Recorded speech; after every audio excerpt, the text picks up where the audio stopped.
Hey, this past Shabbos in Shul, we had a bunch of Israelis here for a Sheva Brachos.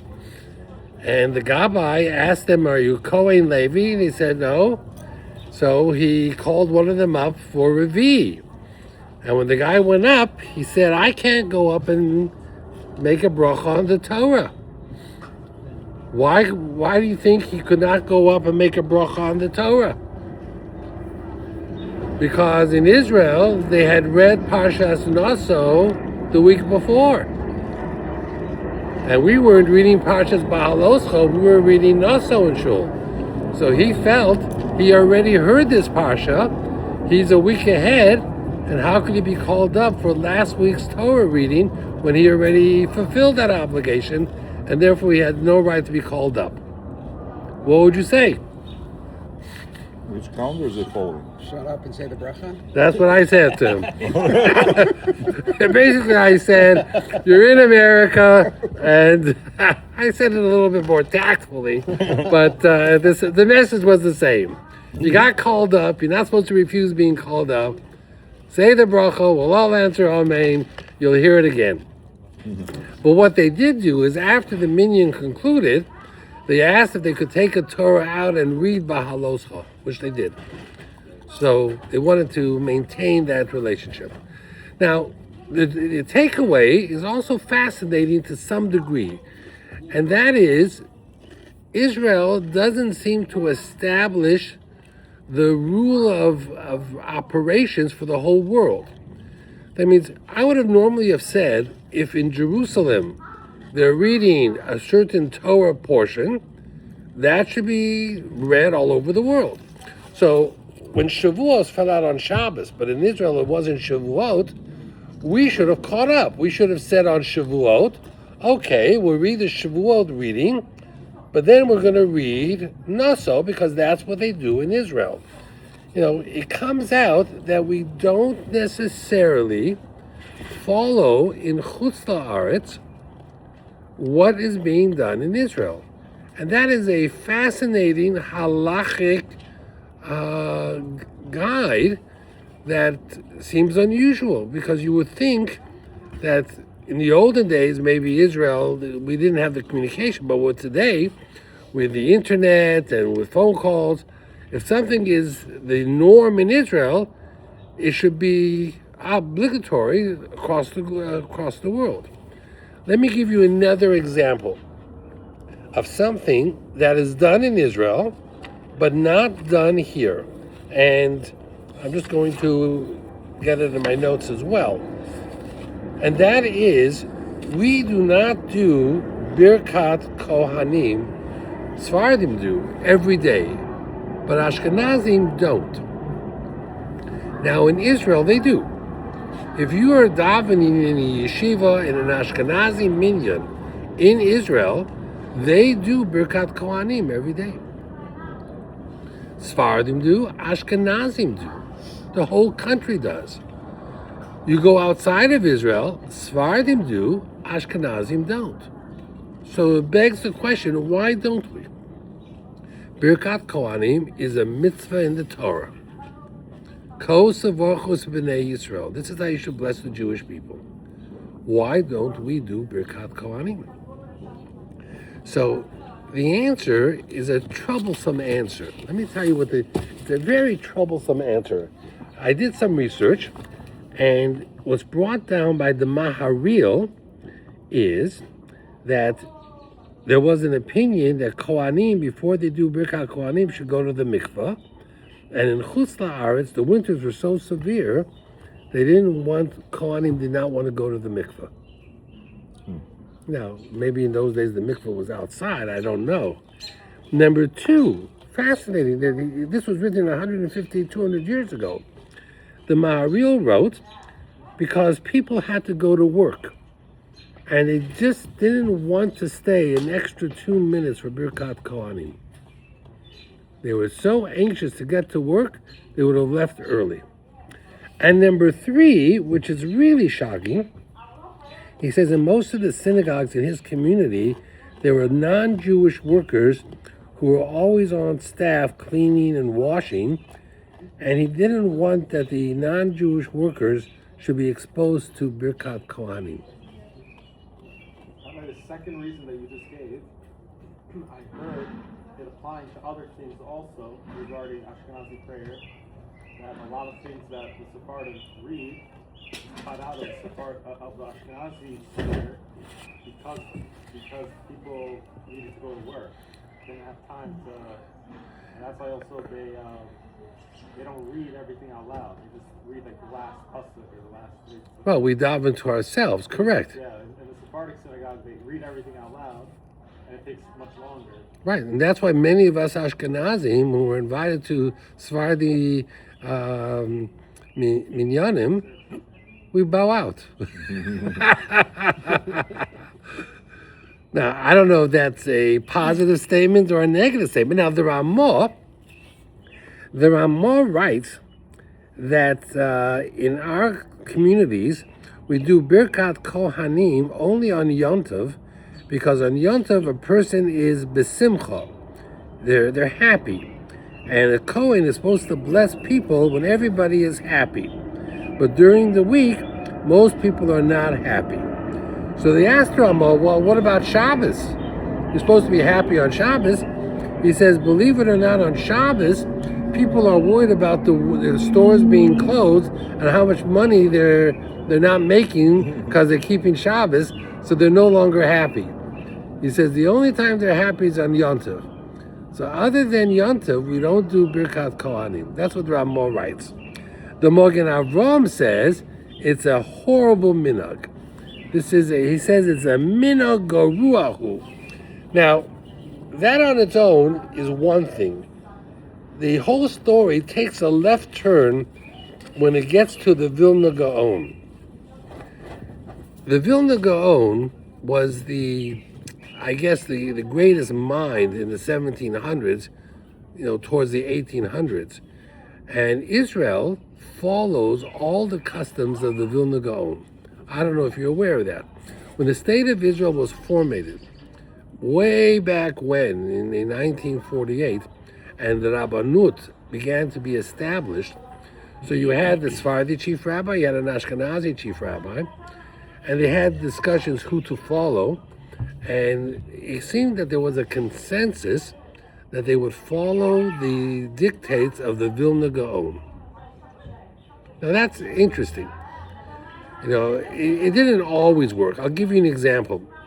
The early Sephardic chief rabbis said that even though when a woman's husband dies, you have a choice of yibum or chalitza, Ashkenazim only do chalitza. We do not do yibum. Sephardim believe in yibum. They believe the brother should marry her. And even if the brother has a wife, they're allowed to have two wives. And the Sephardic chief rabbi gave in and said, we'll follow the Ashkenazi rules in Israel. Till Rabbi Ovadia Yosef came and says, I no longer agree with them. And he would allow yibum.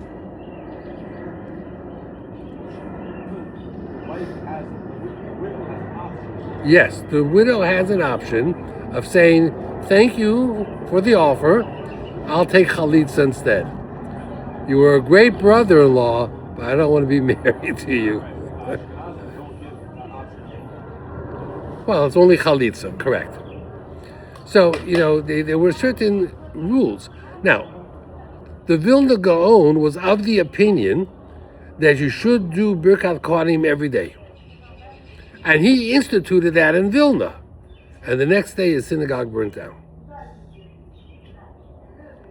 And it's a question whether he was taken off to jail and then the Reb Chaim Volozhin wanted to institute it and his synagogue burnt down. It's debatable, but the Vilna Gaon came out with a statement which is really shocking. And the statement was, I was wrong going against what seems to be a gezerah in Shamayim, because such a thing happening where there was a massive fire and structures were destroyed and the synagogue was destroyed could only be a decree from God that what I'm about to do is wrong. Now why that's shocking is because we don't believe in superstition. if a person is, for example, going out to go to work and he can't find his car keys, we don't say, well, obviously you should not be out on the road today. God doesn't want you out there. Stay home today. Or if you're on your way to the airport and you get stuck behind a bus and you miss your flight, well, you shouldn't be flying today, or you shouldn't be going to that city. We don't follow these superstitions. And to say halachically, I'll give you, we talked about this a few weeks ago. Boaz was of the opinion that Rus was allowed to be Jewish and he was allowed to marry her. And he married her and he died the next day. Now, the whole world in Israel could have published in the Israeli Jerusalem Post, Boaz was wrong. He married Rus and he dropped dead the next day. God has sent a powerful message. Rus is not Jewish, he cannot be part of the Jewish people. It didn't happen that way. Rus was considered Jewish. Shmuel HaNavi supported that position, and David HaMelech comes from that. So the Vilna Gaon, to simply take, the shul burnt down, it must be God has spoken, no Birkat Kohanim in Chutz La'aretz. That's an amazing statement from someone like the Vilna Gaon, which is contrary to everything we believe in, and yet, because he made that statement, until today, we do not do Birkat Kohanim Ashkenazim. Sfaradim do. Now, there was, where I davened by Rabbi Teitelbaum, his father believed that even on a Chag, if the Chag falls out on Shabbos, no Birkat Kohanim. So for Shavuot, which was Friday, Saturday, or Yom Kippur, which often falls out on Saturday, there would be no Birkat Kohanim on those days. Rabbi Teitelbaum, his son, did not want to change his father's rule, but when they moved into the new shul, he said, new shul, new place, new building, new rules. And he allowed Birkat Kohanim on Shabbos. We don't do the singing. When we do Birkat Kohanim, between all the different stanzas, we sing. And there's a certain prayer we say. And the prayer focuses on dreams. We had dreams, we don't know what they mean. If they're good dreams, make them stronger, fulfill them. If they're bad dreams, cure them. So we have prayers we say during Birkat Kohanim. But things have evolved. So now we do Birkat Kohanim only on a Chag. If it falls out on Shabbos, we do it without the singing. There's some places that don't do it at all. All week long, we don't do Birkat Kohanim. Sfaradim do. But in Israel, they do. So it just gives you an example of how things change and how halacha evolves and how certain things, go a certain way. Let's go on another example. Last week, we had all the laws of a Nazir. Now, a person is a Nazir. What does that mean? If a person says, I want to be a Nazir, what's the minimum amount of days he's a Nazir? 30 days. Got it. Stam Naziros, Shloshim Yom, 30 days. What are the restrictions? What can he not do for those 30 days? Hair. Cut his hair, no haircut. Alcohol. No wine. I don't know, it might include alcohol, but for sure, no wine or grape juice. Sexual relations. No, doesn't affect that. He can have relations and still be holy. Not sure how, but he could. We said hair cutting, drinking wine, Coca-Cola you can have, thank God. One more thing he cannot do. What was that? He can eat meat. He can have a barbecue. With clothing? No, it has to do with the fact that he cannot attend funerals. He cannot make himself tomei. There's a whole discussion in the Gemara that if a Kohen Gadol and a Nazir are walking and they find a dead body, a mace mitzvah, who should take care of the body? Some people say the Kohen Gadol should, not the Nazir, because the Nazir is only for 30 days, so we got to keep his restrictions. Kohen Gadol is for life. Some people say, no, the Kohen Gadol is holier. The Nazir can always start over his 30 days. So it's a debate in the Gemara who should take care of the funeral. Now, this is going to make him a holier person, right? The guy wants to be holier, so he's going to do these three things. So let's stop a moment and analyze. Do you take haircuts more than 30 days? Most people don't. Most people, if they take a haircut, it lasts for 30 days. So if I told you you have to go 30 days and not take a haircut, you would say, yeah, no big deal. Funerals. Do you enjoy going to funerals? I don't think so. Have most of you not been to a funeral in the last 30 days? I would like to hopefully say yes. And given the choice, you would like to say, I don't want to go to another funeral for the rest of my life. I'll be a very happy man if I never have to go to a funeral. Drinking wine. Now, if you don't like wine, you can make Kiddush on schnapps. So if you don't like wine, going 30 days without wine, is that a tremendous inconvenience? Not at all. So how does this make the person holier? The guy wants to be holier, a Nazir. He wants to get closer to Hashem. And the Gemara has a big debate. Is a Nazir a holy person or a sinner? And the Gemara says, you know why he's a sinner?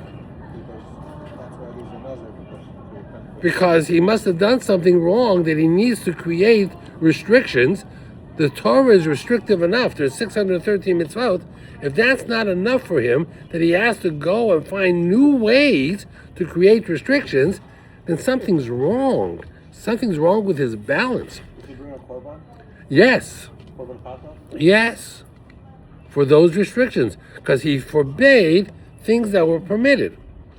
You know, and it's fascinating that the Gemara is not convinced that he's a kadosh or a holier person. The Gemara says that Rav Shimon HaTzadik, who was the Kohen Gadol, never ate from the korban of a Nazir, except one case of some guy who was shepherding the sheep, and he looked in the water and saw his reflection, and he says, wow, that's a good-looking fellow, and he felt the Yetzer Hara overtaking him, and that was the only exception that he made. But in all his years, and I don't know how many Nazirim he came in contact with, in all his years, he never ate from the korban of a Nazir because you just felt that's not a holy person. It's a fascinating thing. Reb Yaakov Kamenetsky says something interesting.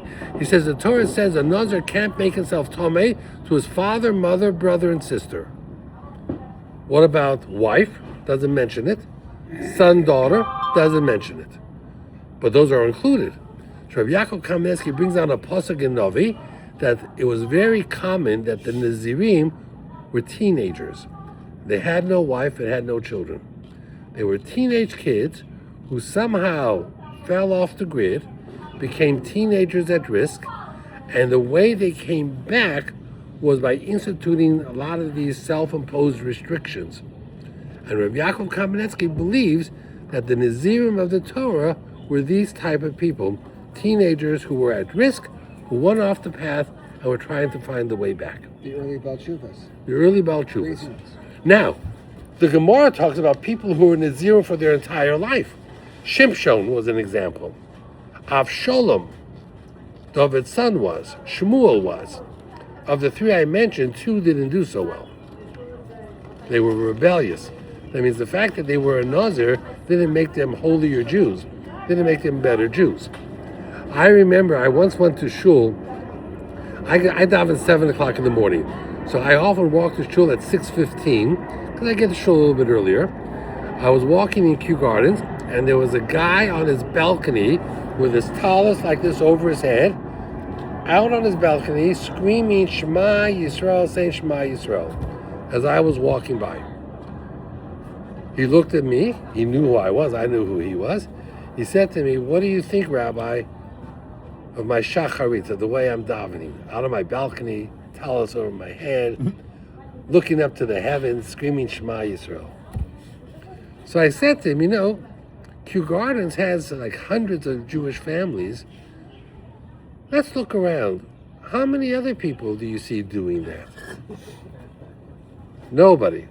I says, the Gemara, when it determines the right path to go, would often use an expression, go out to the street and see what people do. Puk, say lashuk, v'chazeh, see what people do. So I said to him, if nobody else is doing this, I'm a little bit concerned that this may not necessarily be the best path, especially your neighbors who are hearing you at 6:15 in the morning screaming Shema Yisrael at the top of your lungs. So he wasn't very thrilled with my answer. I was waiting for you to pass by. Yes, he might have been. Now, I had a lady in my shul years ago who came to my office and said that this Shabbos she's going to wear a tallis. She bought herself a beautiful tallis with blue stripes, and she wants to wrap herself in the tallis like the men do in order to be surrounded by the Shekhinah, to be surrounded by God. So, what would you have said to this lady? They have different schools where women wear tallis. We have conservative reform. This is an Orthodox synagogue. I said to her that, if you want to get closer to God, I would advise you to find out what God wants from you, and you should do the things He wants. I gave her a bad example. I said, some people crack their gum. To me, I find it annoying when you're on the phone with somebody or someone's in your office and they're cracking their gum. I did a shalom bayis for a lady who was so oblivious, she was cracking her gum, was so obnoxious. Eventually, I just said, I think we've done this long enough. Let's send her out. I mean, you chew your gum and you crack it in your teeth. You pop it, you crack it. So I said, if you're trying to get close to a person, you don't do the things they dislike. So let's find out. Let me ask you, what do you think God wants from you as a person? Well, I think God would want me to keep Shabbos. I don't keep Shabbos yet. Okay, well, that's a biggie. Keep kosher. I don't keep kosher. That would help. So I said, before you wrap yourself in this tallis, maybe focus on Shabbos and kashrut and everything else. And when you master those things, come back. We'll talk about the tallis. So she never came back and she never put on the tallis. It was just an interesting conversation. But I had many, in the school, we said that now the children have to wear talit katan. The boys have to wear tzitzit. Now, this is in Winnipeg, you understand? I had 40 parents the next day in my office protesting. You thought the Laney is rough. You should have seen these people, putting what kind of rules, these tzitzit, we're not going to do it, it's crazy. If our kids have to put that on, then we're going to send them to a different school. We're going to send them to public school. There was a whole rebellion. So, I said to them, have you ever seen a talit? They said, sure. Describe the talit. Well, some are black, some are blue. They have lines on it. I says, what do you think the model of the talit was? What was the model? What did the talit look like? So somebody says it looks like the Israeli flag. I said, that's exactly right. When we wear the talit, we're wrapping ourselves in the Israeli flag. The next day, every kid was wearing tzitzit. Israeli flag. To them, it was the holiest thing. They wouldn't let their kid walk out the door without the tzitzit on because you're putting on an Israeli flag. That was their opinion. That was their, it all depends how you package it. You learn in advertising early in life, it's all about packaging. So now, here is this person. He wants to get closer to God. He wants to be holier. He becomes a Nazir. What is the motivation for becoming a Nazir? So the Gemara seems to imply that maybe he witnessed the whole Sota situation. He happened to have been in the Beis HaMikdash when a woman accused of infidelity was brought, and the way she was ridiculed and the way she was embarrassed and put down was so shocking to him that he became a Nazir. So Gemara wants to try to attach the two because one follows the other. Okay, So then I did some research on the sota. How many women actually died from drinking the sota water? One or something. One more? Zero. Now, it's interesting. You say one, because I also said one. There's a story of twins. Right. And then she gave a kiss and they died. They seem to discount that. It seems that in all the years that these women drank this so-called sota water, not one ever died. Now, that's a pretty shocking statistic, that not one person ever died. And it brings down that there were a lot of things that never happened. There was never a Sorah and Moreh. There was never a city destroyed in Ir and Dachas. There was never leprosy of the houses. There were a lot of things that never ever were. But they're part of the Torah, so the Torah should teach you a way of dealing with things. And the Gemara says, now when it introduces sota, it uses the term ish, a man, twice, man, if your wife. And the Gemara says, you know why it does that? Because the Torah is trying to tell the husband, your wife is unhappy, and she has to go out of the house to find affection. It's because you are at fault. That means the entire sota section is introduced as a criticism to the man, not to the wife, to the man.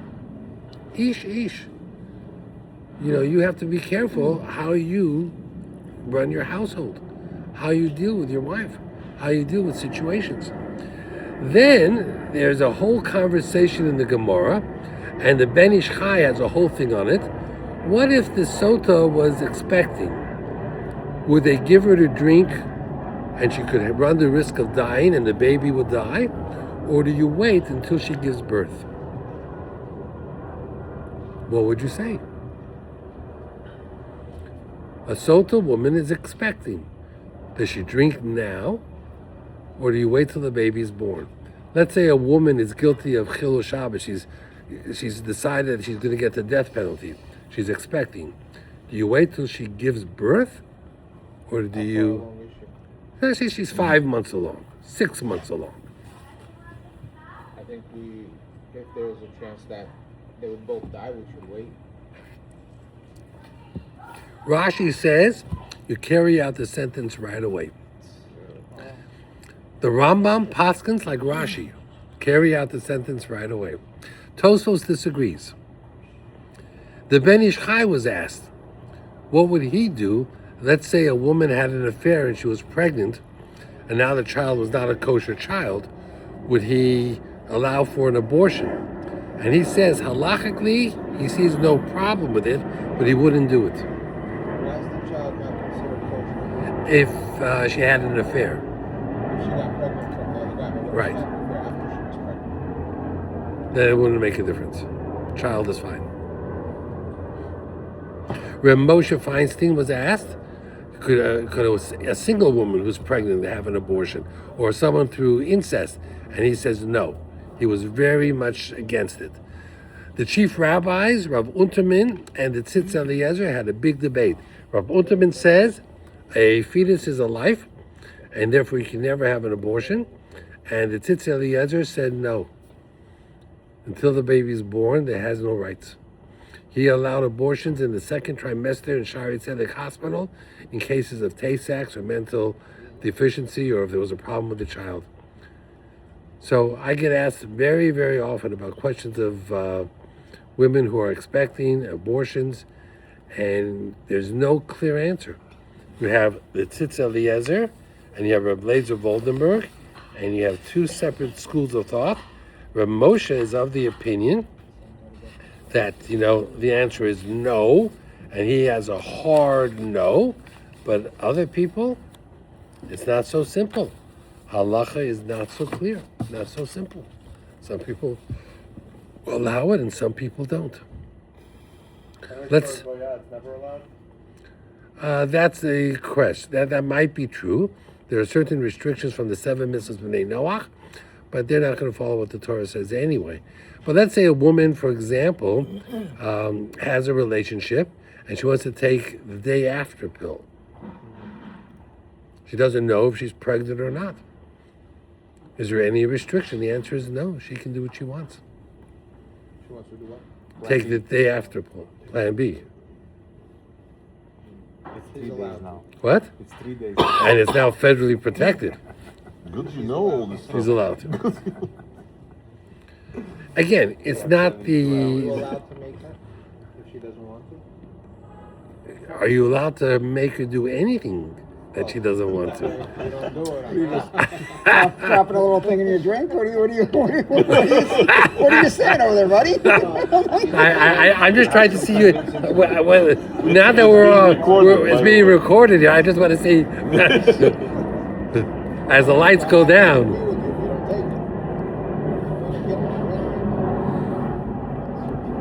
Again, The better part is, what if you're married and you say no?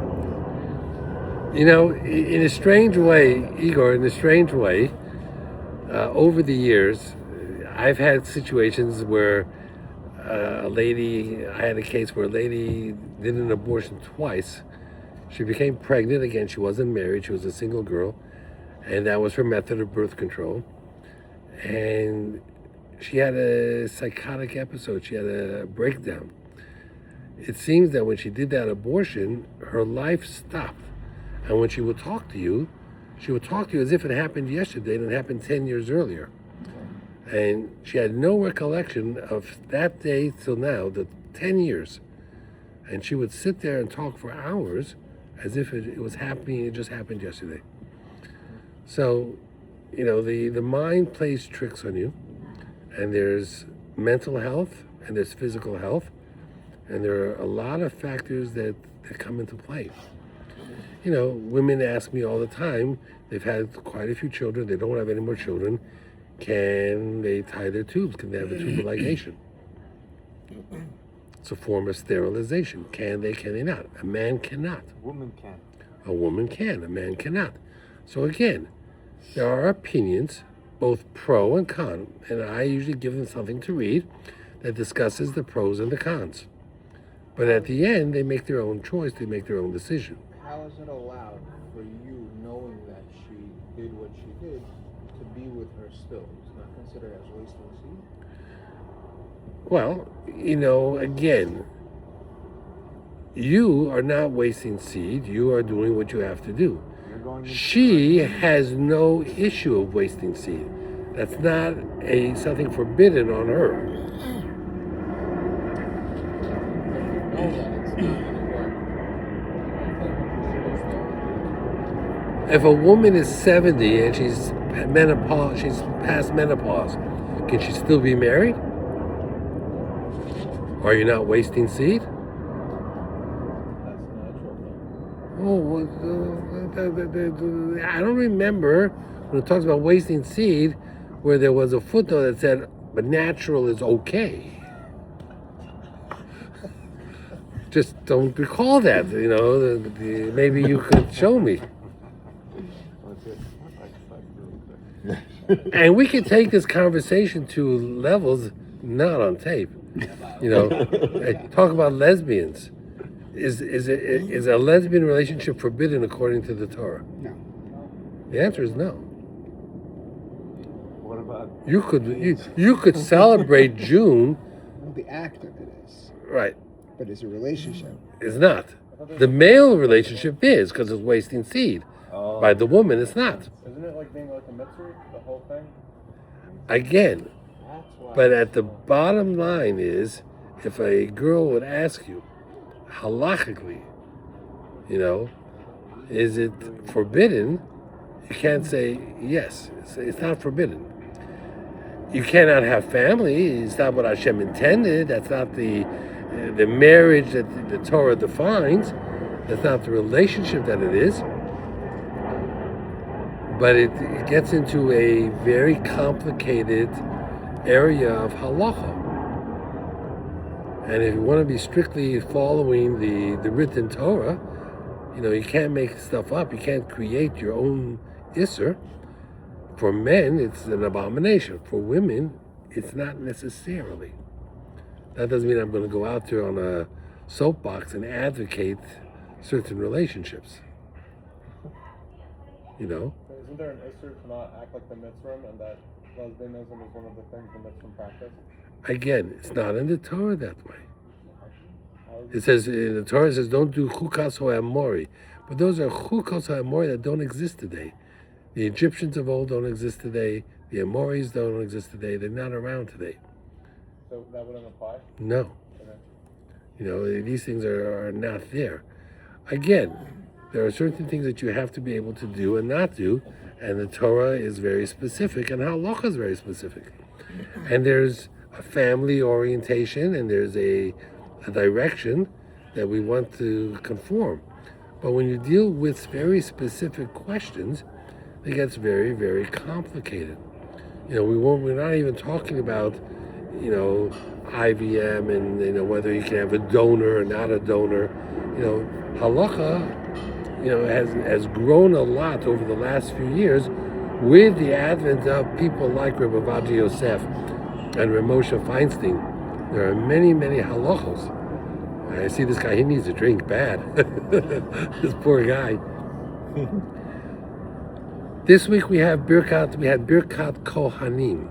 Why was Birkat Kohanim written in this week's parsha? With the Sota and with the Nazir. After the Nazir, why? So I'll tell you, you'll find this fascinating. Someone asked me in Shul, why is Birkat Kohanim in this week's parsha? This is something that I thought of you. We talk about the storyline. Bereshis is a storyline. Week after week follows a story. Shemos is a storyline. Vayikra Tzav Shmini was on Rosh Chodesh Nisan, the dedication of the Mishkan. Aaron's 2 children died, and then the storyline stopped. And then we got Tazria Metzora, halachos of Tzoras and everything. And then we got Achrei Kadoshim, Yom Kippur, a bunch of halachos, Emor, halachos for Kohanim, Bahar, Shemitah, Yovel, Bechukosai, the Tochacha. When does the storyline of Shmini, the dedication of the Mishkan, continue? Parshas Naso. When it brings down the Korbanot of Nachshon ben Aminadov, that was on Rosh Chodesh Nisan. That's where the link is. The story continued last week, Parshas Naso, this week. Now we're back in the desert, and we're going continuing the storyline. If you go back to Parshas Shmini, it says there that Aaron turned to the people and gave them a bracha. Doesn't say what the bracha is. Rashi said, you know what the bracha was? Birkat Kohanim. So Shmini ends with Birkat Kohanim. So when the story continues in Parshas Naso, guess what it starts with? Birkat Kohanim. That connects the two stories. And now we continue on. When you make the bracha, when Kohanim make the bracha, Asher Kiddushana b'mitzvoso b'kedushaso shel Aaron, Levorech es Amo Yisrael ba'ahava. What does that mean, ba'ahava? Now, is there any other bracha that we say, where we say that we have to do this mitzvah with love? Let's say the Kohen is in a shul, and there's someone in the shul who he doesn't really like. Can he go up and do Birkat Kohanim? You can't even be a Chazan. Can't even be a chazan, is right. If you're someone in the shul that you're having a machlokas with and you don't like, you really should walk out. You should not do Birkat Kohanim. Why? And you shouldn't even be a chazan? Why? Well, because you can't make the bracha. Why? Because the bracha is that the Kohen has to bless the people with love. The bracha is Asher Kiddushana b'kedushaso shel Aaron v'tzivonu. Hashem commanded us levorech es Amo Yisrael b'ahava. So part of the mitzvah is to bless the people with love, with a feeling of love. So now, where in the Torah does it say that a Kohen has to bless the people with love? Okay? Do you know? So we have to look at the psukim. It says, we don't have a chumash here in front of us, but it says No, it's okay. It says that Ko Yivorach Bnei Israel Omar Lahem. Omar means say to them. And Omar is spelled normally Aleph Mem Resh, but here it's spelled Aleph Mem Vov Resh. Amor Lahem, it says. Amor. In Italian, what does amor means love? Now, this sounds crazy, but the word totofot for tefillin, Rashi says in African, it means boxes. And that's how we know tefillin are 4 boxes. Rashi very often uses Afrikaan or French or different languages to explain psukim. And he brings down that amor lahem is an unusual word. And amor means love. And because the Torah uses that word, we make a bracha, birkat kohanim, be'ahava. So imagine, we use Italian to design the bracha of the Kohen. Yes? And it's back to your original question, how you started the shiur. See, Ashkenazis just don't love their communities the way Sephardim do.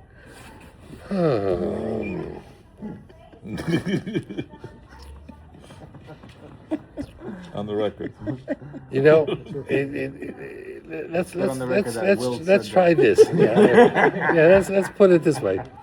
I remember someone said to me, the Torah tells you have to be a Sephardi. Why? Because it says when they left Egypt, Hashem took them out biyad chazakah. And the Rambam's book is called Yad Chazakah. But there's another pasuk that it says that Hashem took them out biyad Ramah. And the Ramah was the Ashkenazi. So the jury was out.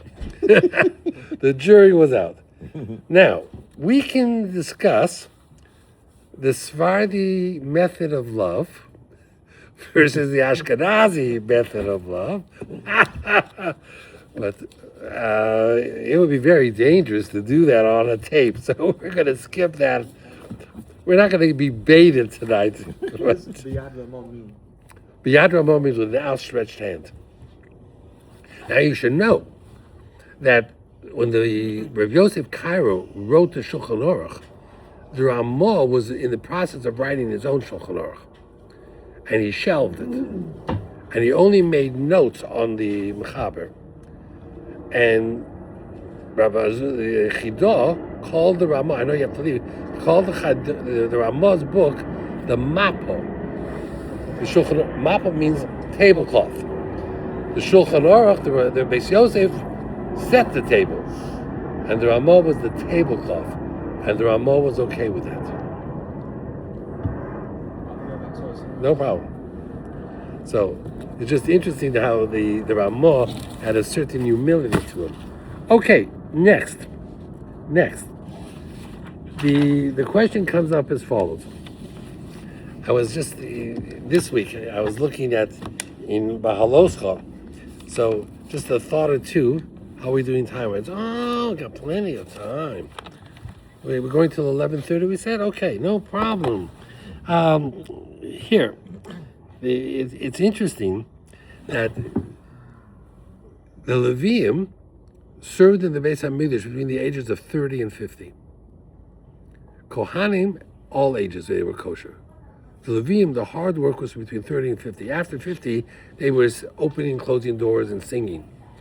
The training of the Levi began at age 25. Why? Because they wanted to be fully trained before they hit 30, so they could hit the street running.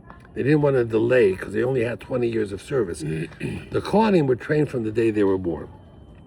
So it's fascinating. Things that were happening. Bahaloscha begins really the undercurrent or the backstory of all of the book of Bamidbar. You know what the book of Bamidbar is all about? The Jewish people complaining week after week after week. You read Parshas Bahaloscha, there's one complaint after the other. The first complaint is there's too many Torah, too many mitzvos. Then we can't take the man anymore. We want a good piece of meat. And we don't want the water. We don't want this. We don't want that. We don't want to be in the desert. We can't take the traveling. Bahaloscha literally goes day after day. Everybody's complaining. There's no end of complaints. Up to the very end of Bahaloscha, when Miriam feels that her own brother has done things that she cannot tolerate. He's separated from his wife. Why? Because he's holy. He speaks to God. We speak to God also. We're Nevi'im also. We didn't separate. You know who separated? Dad separated from mom in Egypt. He's just like Dad. I had to fix that problem. I'm going to fix this problem. That was her response. That was her attitude. She got leprosy. Next week, we have the sin of the spies. And that's it. For another 40 years, they're going to be in the desert. Because of the sin of the spies, they only brought the Korban Pesach one time. This week, they brought the Korban Pesach in the desert. They weren't obligated to bring the Korban Pesach in the desert. They were only obligated to bring it once they got into Israel.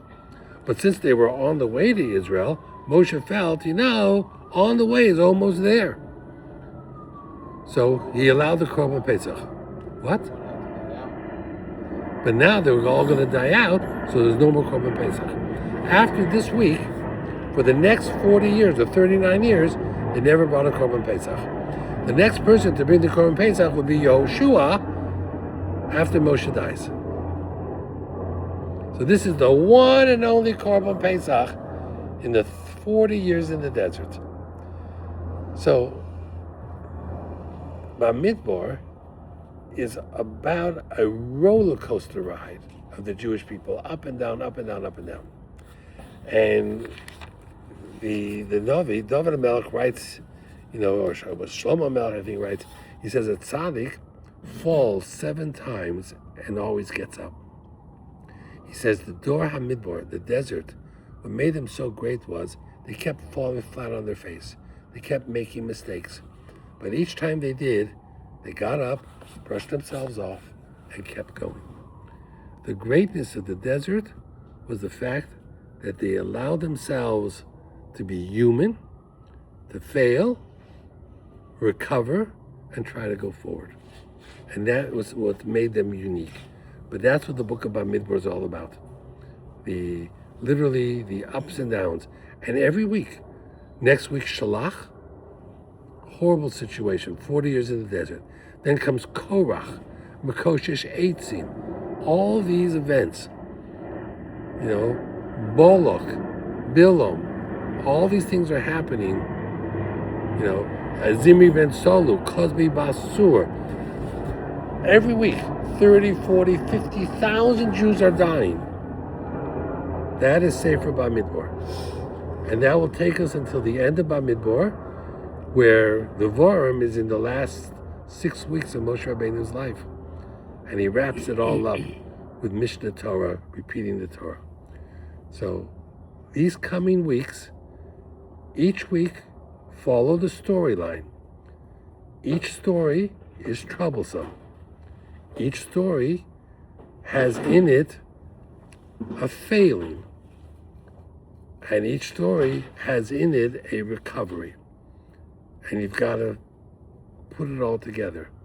There's a famous story, they say, that there was a fellow riding a donkey, with his son walking next to the donkey. And a passerby says to him, "What are you doing? You ride like a king and your son walks? That's terrible." Okay, so he puts his son on the donkey and he walks next to the donkey. All of a sudden he passes by another person and says, "What are you doing? Your son rides and the father walks? What kind of respect is that for Kibbud Avayim?" Got it, you're right, mistake. So now he and his son are on the donkey, riding. Passes by someone else and says, "What are you doing? You're going to kill that animal. He's got to hold you and your son together, So that doesn't work. So then they're both walking, and the donkey, next to the donkey, they're both walking. And then someone says, "What are you doing? Donkey carries nobody. Donkey's made to carry somebody." So finally, they both give up, and they put the donkey on their shoulders, and they're carrying the donkey. It's a famous story that they give, that there's sometimes a situation that no matter what you do, there's always going to be someone to criticize. Whatever you do, it just never happens. You can't get it right. No matter what happens, you just can't get it right. And that often is, some of the lessons in life. There's people want perfection, but it's something that's really not attainable. And then, of course, we have an old saying. When I do a mortgage, I have a processor who is perfect, who tears the loan apart till it's perfect. And sometimes perfection is the enemy of good. That my clients get so frustrated. She keeps asking me for one more thing. It's just driving me crazy. She wants it perfect. But sometimes perfection is the enemy of good. And it's counterproductive. We try to do the best we can. And maybe that's the message over here in all these weeks that we have. We have the Nazir and the Sota and all these different stories. And maybe the message here is that we all try to do the best we can. We try to be the best person we can be, maybe the best Jew we can be, maybe a combination of both. And if we mess up, that's okay. Nobody goes through life without messing up. So you apologize, you learn from your mistakes, and you become better. And it's you're a work in progress, and it's ongoing. And maybe that's what is the lesson to be taken. And not going to extremes.